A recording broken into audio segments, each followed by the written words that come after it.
So awesome. This is always a pleasure to interview Robert Smith. And what we're going to talk about is how to forgive and really let go of past hurts. And I think that he is the most powerful person in my life for changing and knowing how to forgive. So I'm Tammy Magnuson. I'm one of Robert's prized students, right, Robert? Yeah, right. Prized student in Idaho, right? Wisconsin. Wisconsin, yeah, one of those places. Yeah. And so today, I'll share a little bit of how much of an impact it made for me going through a divorce and having a really difficult time dealing with child custody in 2011 was when I first found about you.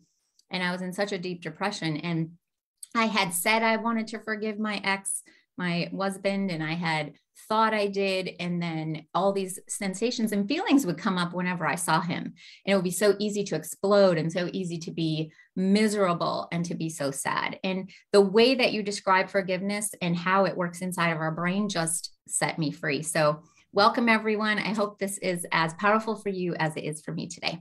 Thank you for joining us, Robert. So how does it work in the brain? How does forgiveness actually work? Because if we can't just say it and it happens, right. What do we need to do?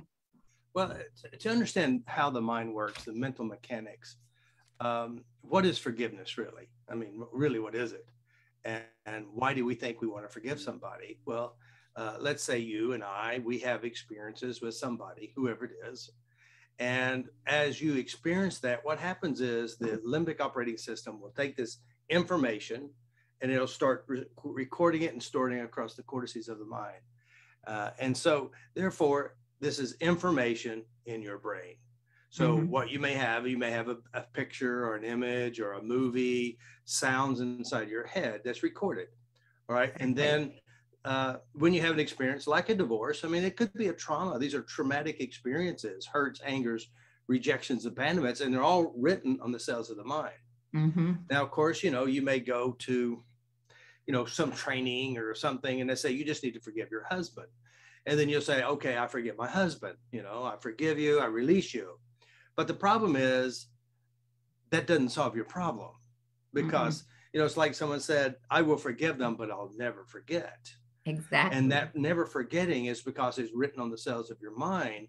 And you're the one who's now holding the memories and experiences and all this stuff. So, when I talk about forgiveness, it's like somebody said, well, they went to an AA meeting and one of the steps is make peace with the other people that you've, had a problem with. And so, so then they'll go and they say, I want to apologize for stealing your pen and punch you in the face. And they said, you didn't do that to me. I don't remember it. So then who was holding this against themselves? The person who said, or they go and they said, hey, I want to ask forgiveness for stealing your pen and punching you in the face. He said, go screw yourself. I hate you. I hope you die a miserable death. Now, what are you going to do? So who's still holding this and now amplifying it? It is a novel idea to tell someone that you forgive them, and that's good on you. But the deal is, if you don't change what I would consider ultimate forgiveness is actually going inside your brain, inside your memories, inside your data, and changing those from within inside yourself. I know that there are a lot of Christians who watch us, and they said, well, how many times should I forgive my neighbor? And I said 7 times 70. That means you always forgive them. That means you release it forever. You don't keep it inside you. And of course, Jesus said something like, if your eyes cause you to stumble, pluck it out. He's not talking about eyeballs. He's talking about those memories that you're holding against yourself. Like somebody said, those who hold the hot coals of anger and unforgiveness get burnt. And so you're holding on to unforgiveness for someone. It's like you're drinking the poison and you're thinking they're going to die. Exactly. So the point that we're coming back to with my trainings and understandings is that mentally or mechanically inside the mind, when you visit a memory, whether it's a good memory and or a bad memory, you have to understand that this is about 6 or 7 pounds worth of data. Your brain is only that size, but it's the information written on the cells of the mind. Everything inside you is you. That means, like, if if you have a memory of your father yelling at you, or your husband abusing you, or your wife abusing you, you're holding that on within you. Mm-hmm. You watched it, and now you got the Memorex inside your head, and you think that what's in your head is real. That's one of your most powerful quotes. Say it again, that everything inside you is yourself. Every person, every action, every memory, every voice, every sound, every sensation is you. And see, the unforgiveness is saying, I won't forgive you for what I carry within me. They're not saying, but see, they don't see that they're doing it to themselves. They still think they are still doing it to them. That means when I have clients, and you have clients, and they said, my father screwed my life up. And I said, where is he? He said, he's been dead for 10 years. So why are you still screwed up? Because you're the one screwing yourself up by replaying, recalling, rehearsing, and using the memory of experiences that aren't true anymore. They're gone. And guys, this might sound really harsh, but it is the only way to empower yourself. All right. You're not going to empower yourself by blaming your father who's passed away, or his father, or his father. Like, they all have these excuses. But if we know how to change it inside of our own mind, then we can empower ourselves to truly get free of that person. Right. So, and I remember when I all of a sudden realized, like, oh my goodness, like these experiences happened, and then people believed something about themselves, and it changed who they thought they were, instead of just having it be an experience. And it doesn't impact the way you still treat others, and all of these things that come out when we hold that negative, the hurts and pains inside. Well, see, the weird thing is that, what I say all the time, says, learn to love yourself, like yourself, from within yourself, because what you hold within you, you'll do to you, and you do to other people. And if you think about it logically, hurt people hurt others, and they justify what they do. So if you're holding on to unforgiveness, bad memories, bad experiences, this is your poison. And you will inadvertently, unconsciously, will pass this behavior, belief system, and attitude to children that's in your life. You'll impact your current relationships, or you impact others who may have the same name, or the same look, or the same certain behavior, because you're going to project from the poison that you have within you, and also project on others. So learning to love yourself and like yourself within yourself is the key. I call the brain, memories of the brain, is a temple. It's the sacred holy place. That means your job as a janitor is to keep your mind clean. Now, we're not talking about tucking it away and hide it behind rocks, or painting a wall and put the memory behind it, because it's still there. You literally have to update your memories to where you can't make it bother you. Because again, remember, you're trying to hold on to a past of what happened, and it torments you, and it affects everyone in your radar. But when you let go of how you represent, now the brain is very simple, really. It captures information, records it, and stores it in the brain. And then we say, let's go to the past and clean this up, and say, listen, I don't want to go to the past. I don't want to deal with the past. I'm here now. I said, that's good. And they said, why would I even want to go back and clean up the past? I said, well, because the past drives the bus when you're not paying attention. All right. So that means the past drives the bus when you're not paying attention. Exactly. Yeah, and that's usually when the shit hits the fan, and you're angry, and you're upset, and you've got so much stress, your unconscious just kicks in, and it acts from the bad stuff. And I said, well, listen, let's be honest about it. You're writing these notes on the piece of paper. As you write these notes on a piece of paper, you're not going back in your mind to kindergarten and remembering how to write the letters. You're not doing that. You unconsciously, inadvertently, naturally start to write, and it's because of your past. Now, again, if you go to the past and you pluck out or update and change the bad memories, those bad memories don't control your behaviors. And if you don't change them, they still show up. That's where the power is. That's where the power is, guys. I just, we both want you to feel so worthy and so loved and so valuable that you treasure yourself enough to deal with what's going on in your mind. And so will you say that one more time? I don't know what I said. that when you go back and clean it up, now you can said yourself free. Yeah. And see, another thing that people don't realize, the past doesn't exist. It's over. It's gone. You can't change the past. But what your brain has captured, its version and distorted version of the past, and it's written on the cortices of your mind, and it makes it feel real today. Yeah. So again, if you change the memory, and that's what somebody said, well, I'm a realist, Robert. I was too. I said, really? I'm like, no. I said, you're not a realist. You're a pacifist, because you're using your past as reality today. Today is different than the past, but you keep holding on to it. And of course, people are really scared. They really are scared of what's inside themselves, because it seems real. It feels real, but it's not real. But the brain captured it and makes it feel real here. And it makes us go crazy and do crazy things to ourselves and to others. And you know, as one of my number one teachers says, you'll love your neighbor as you love yourself. You'll not forgive your husband as you don't forgive yourself. Exactly. You will not forgive your sister-in-law or whoever it is that hurt you as you don't forgive you, because who is carrying the emotional pain and torch? It's you. Us. Yeah. And you could lock you in a padded room and you could be happy, or you could be miserable, and you're the culprit of both systems. Exactly. Yeah. And so many people just don't know how. Like, it's, once this is explained to you, I hope that you reach out to Robert or reach out to myself to really, if this is so curious and you're starting to say, like, that makes sense, like, that's logical, and you just don't know, like, now what to do. Mm-hmm. What would you say are some of the first steps? Well, I mean, the first thing is to do is, you know, we've heard it through many teachers in the world: know thyself. Mm-hmm. Know how you work within yourself.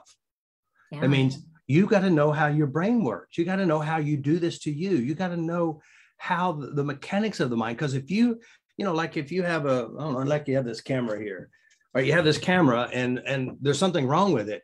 If I give it to you and say, go fix it. So that means you got to take it apart, put it back together. You can't do that. You know why? You have no training.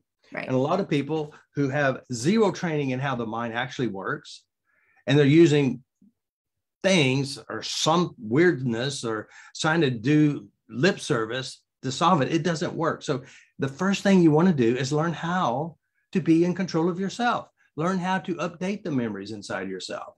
You know, again, this is mental mechanics. And one of the worst problems that I see in our world is that they don't forgive themselves. And they hold the memories and experiences against themselves. Yeah. And it reminds me of a young woman. I say young, she probably was in her 30s or 40s at the time. She'd been doing sessions with me. And one day her friend came with her at the session. So she was in the session. And her friend goes, do the big one. Do the big one. And she starts crying. I said, no, I can't do the big one. It's too big. I said, listen, you don't have to tell me what it is. I can still help you with it. Right. And so within 10 minutes or so, the big one wasn't big. And basically the story is that she held this against her, this pain, this guilt, this anger towards herself. And that is, she got pregnant at 16 years old. And at 17, they put her in a mother's unwed home, and she gave birth to a baby girl. And from that point forward, her life was really horrible. And it still followed her up until the day that we met. So I cleaned this up, and then we didn't take very long to change just this memory to where it's positive. And then the next session she came in, she was smiling ear to ear. Yeah. She says, you will not believe this. I said, what? She says, my baby girl's been looking for me. I'm moving. I'm going to Louisiana because she's getting ready to have a baby. I'm going to be a grandma. So had she not forgiven herself, had I even encouraged her, or a friend pushed her, and I helped her, she would still be suffering in her own emotional misery. And that's what we do with what happened to us, whether it's by our fathers or our mothers, strangers, teachers, priests, rabbis, whoever it is. If you carry the memory inside you, that's the noose that hangs yourself. It shows up today. It shows up today, guys. It really does. Yeah. It's the most powerful thing to know that the brain is so fast, like the subconscious is so fast, it goes back and grabs a memory before you know it. Yeah. And now you're in that same trance. It just triggers you like that, you know, like for example, if I say dog, I say, think of dog, and all of a sudden your mind immediately goes to its imprint, which is your dog experiences. And if you feel good with the experiences, because you have good memories. If you have bad dog experiences, you'll have bad feelings. This is how the brain naturally does it. It's so fast. And, we have a pair of amygdalae in your brain there. And what they do is they're like relays, they're like, I call them the dual librarians. And they've had 50 cups of coffee, so they're on the super fast. And so what they do is I say dog, it'll take dog and it'll go back into the database, grab dog memories and pop it back up. And I say dog with a red collar, so it'll go back in his mind. And all of a sudden start putting all this stuff together. And it also does the same thing when you have a bad experience. The brain, these guys are spreading out through all the cortices of the mind, the visual, auditory, kinesthetic, motor cortex, etc. All of this is being recorded so quick that we don't even realize that we created a problem without knowing later, and then the problem shows up in a bizarre way. Mm-hmm. And so this is the knowing how to drive this. The smartest part about you is not what you're thinking with right now. Right. The smartest part about you is the limbic operating system, or the unconscious system. It's the system that does all the work, and it produces anger and unforgiveness and rejections based on what's recorded. And so the brain naturally changes memories anyway. It'll change it with your focus or whatever. It can make a good memory and turn it bad, or take a bad memory and turn it worse. I was invited to a birthday party for Stephanie, and this big, tall German guy, and he introduced himself and I introduced myself. He says, "What do you do for a living?" I says, "I'm a neuroplastician, a behavioral engineer, and I help people change bad memories." He goes, "You can't change memories." I said, "You can't, I can." Right? And then later on, we're sitting at the dinner table, we ate dinner, and he started talking about an experience when he was 15 years old. Mm-hmm. And this experience was, he said, "Well, I was 15 years old. I'm in Germany. And I saw a guy ride a motorcycle, got his head decapitated." Don't make up pictures, guys. Yeah. and then I said, I'm just very curious. As you recall the memory inside your mind, what exactly are you seeing? He says, "Well, I see me, and I see it happen in front of me." I said, "So it's almost like it's on a movie screen and you're watching it from the theater seat." Yeah. He goes, "Yeah." I said, "Look at me. Now, when you look at me, what do you see? Do you see you looking at me, or you actually just see me?" He says, "I see you." Right. I said, "I don't know if you really discovered this, but the memory has started to adjust itself." Mm-hmm. And then, of course, I said, "When you look at the memory, is it in color? Is it black and white?" He says, "It's grayish." I said, "Was it at night?" He goes, "No, it was in midday." I said, "Listen, the brain has already started diffusing the color within the memory. Therefore, the emotional intensity is less." He goes, mm-hmm. "I'll think about this." Now, here's something interesting, guys. If you do not know how to adjust you and the memories within you, you'll be a slave to whatever bad experiences you had. Say that again. If you do not know how to change what you hold within you, mm-hmm. you'll be a slave with what was recorded within you. Absolutely. So that means, modern psychology, which is insight therapy. And of course, their model is to go in and discover why you had the problem. All mm-hmm. right. So they said, if you understand why, maybe it'll go away. There's a lot of people who spend 20, 30 years in therapy. They know every reason why, but they're still jacked up. Yeah. Because that and worse, solve, right? Sometimes practicing it. Yeah, sometimes they go to therapists and they feel like they want to kill themselves. They get opened up and no changes occur. Right. And but again, insight therapy doesn't change problems. The neuroplasticity of the mind has a natural way to change it. And God put it in there, the creator put it in there. But if you don't know how to use it, you don't know how to use it. And that's what I did, is I discovered what we call the universal pattern of creation / belief. And that is because how the brain naturally manifests healing, no healing, unforgiveness, and forgiveness. Mm-hmm. And ultimate forgiveness is adjusting yourself to set you free. Because if you go to your brother and you say, please forgive me for what I did, and they said, "Screw you, I hate you." Now, what are you going to do? You're going to feel worse. Yeah, you'll start beating yourself up and blame yourself, and said, "You know what? He has the right to be miserable, just like you do." That's right. So again, there's no judgment to either one. Both of them are designed to keep you alive and safe. So it's just sometimes one of them is going to make you fester to death, So in misery, right? In misery, yeah. And then it's almost like our unforgiveness is a bucket of dung that we're painting everyone we go along in our world. Oh, exactly. I pictured that. Stop it. But it's true, because if we're seeing them through our own filter of Yep. yucky past mess, hurt, pain, Yep. then how are we going to be feeling? How are we going to respond? It's not going to be from who we genuinely want to be, right? Yeah. And let me just say this, a number one problem that people say they don't want to forget or forgive because, one, if I forgive them, they're off scot-free. Right. And I said, hold on. So you're holding resentment or revenge against someone else, and yet it's all inside you. Mm-hmm. So, that somebody said, those who seek revenge must dig 2 graves, one for you and one for them. So again, if you forgive them, it doesn't set them free. They still got their misery, except you don't. You set you free. All right, now another weird question. People will say, well, if I forgive, that means I'll be vulnerable and it'll happen again. I said, that's not true. What you try to do is forgive bad people consciously, and then you recycle the same pain experience again because you didn't change the written information on your brain.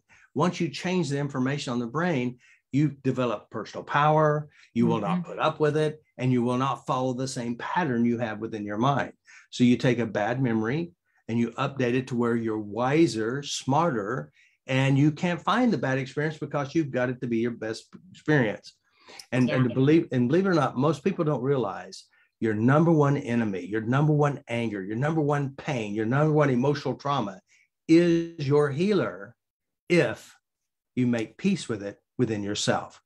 Then it becomes a badge of honor. My father, my stepfather, he's my father. I was the only one I ever known. He had a lot of anger and he was abusive. And of course, I didn't like my father.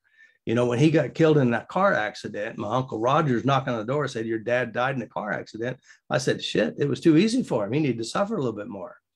I was very angry at him, but I had to make peace with this part of me. Not my dad.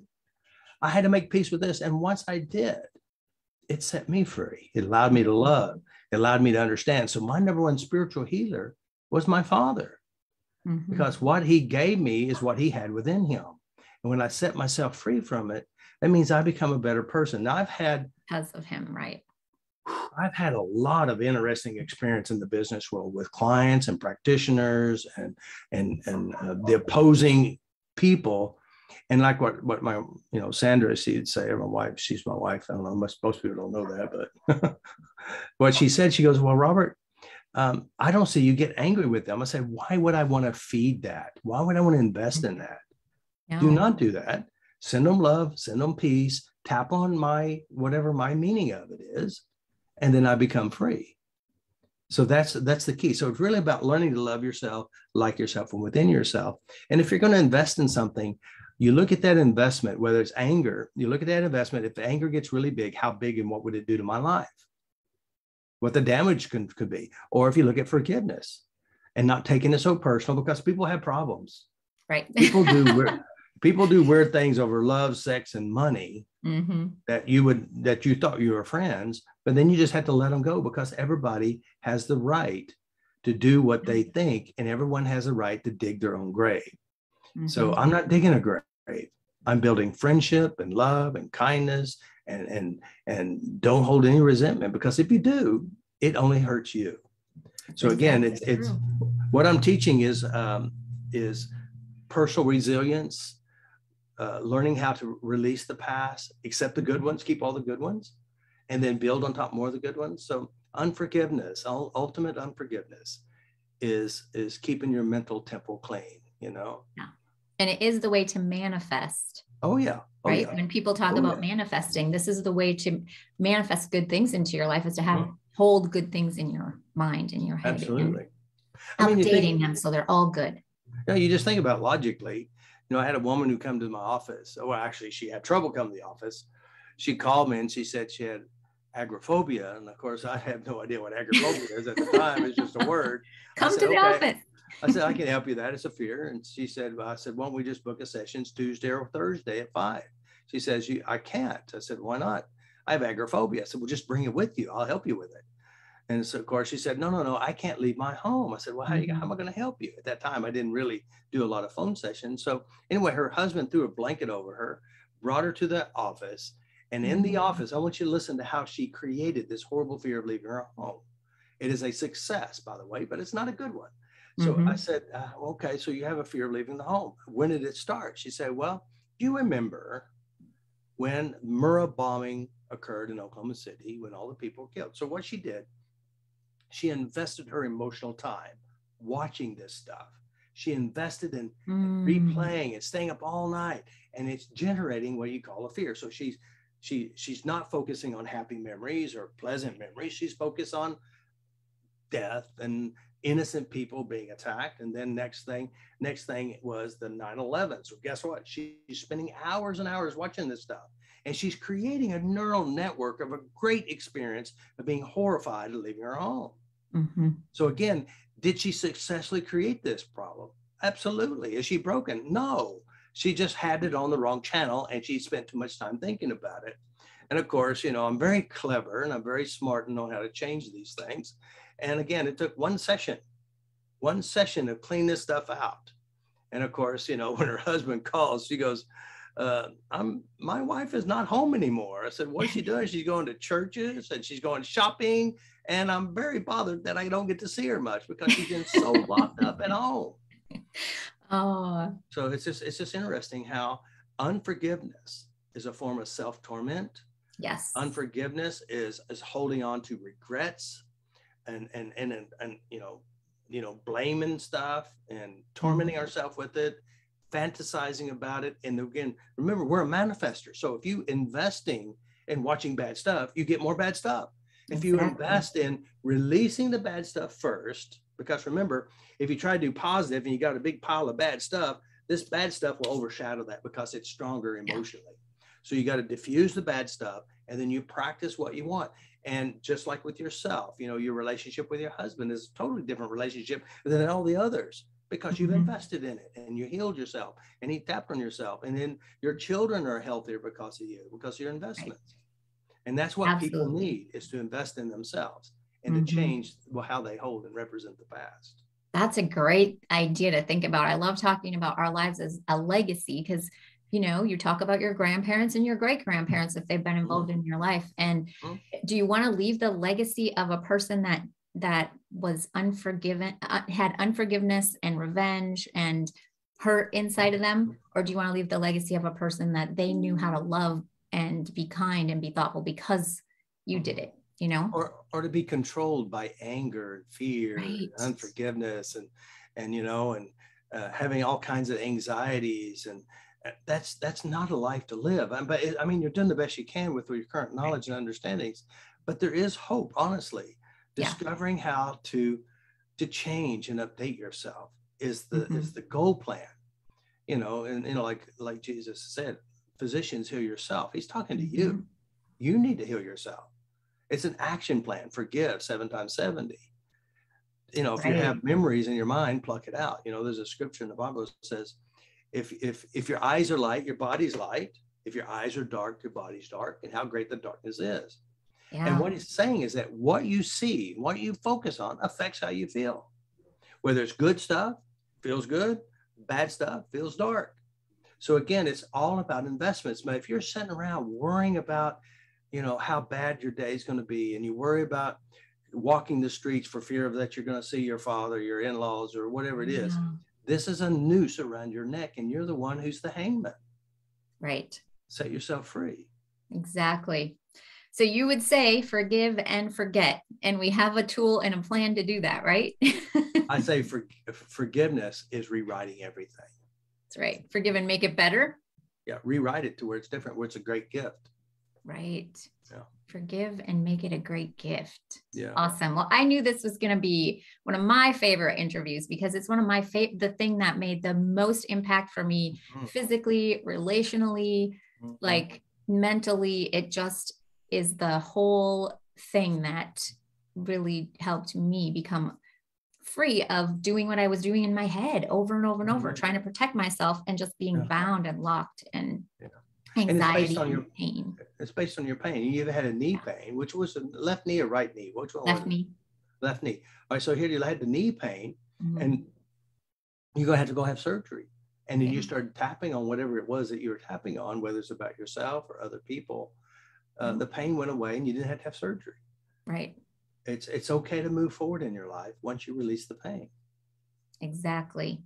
And you don't even know how much emotional pain is actually driving it until the emotional pain's gone. And then you're like, oh, so Yeah, I just want to invite all of you to try this work. Like if you have, and I know that you do, because every person I work with has it, right, Robert? They all have everybody unforgiveness piece in their life. And so it will make the biggest impact. I'll post the link below for Robert's free 5-day course. He offers a lot of free things, and just following him on YouTube. We have a couple of grief and loss courses there too. And grief and loss is unforgiveness too. I don't know if you realize that. It's and of course you're still playing the story in your mind. So there's so many illnesses. Illnesses had a lot of grief and loss, a lot of unforgiveness. And it's almost like my whole life changed because I had an accident, or my whole life changed because my dog died or my parents died. And that's unforgiveness that you're holding. I mean, and how many times I've said, I can't believe God didn't warn me. I thought we were close. I said, well, listen, you got to forgive God too, and yourself, what you're holding against God too. Yeah. So again, it's about you. It's not about anyone else. That's right. Yeah, that makes so much sense. So I hope this brought so much value to all of you, and we love your comments. You can ask questions, and we just appreciate all of the work that you brought for us, Robert, to be able to fully know true forgiveness it's the best thing ever.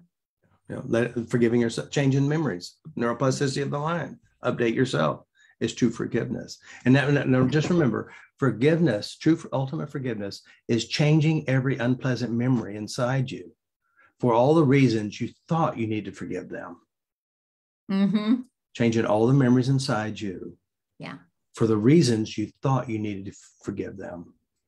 It sets you free. Sets you free. Awesome. Well, thank you again. And we appreciate everyone joining us, and have a wonderful day. See you. Thank you.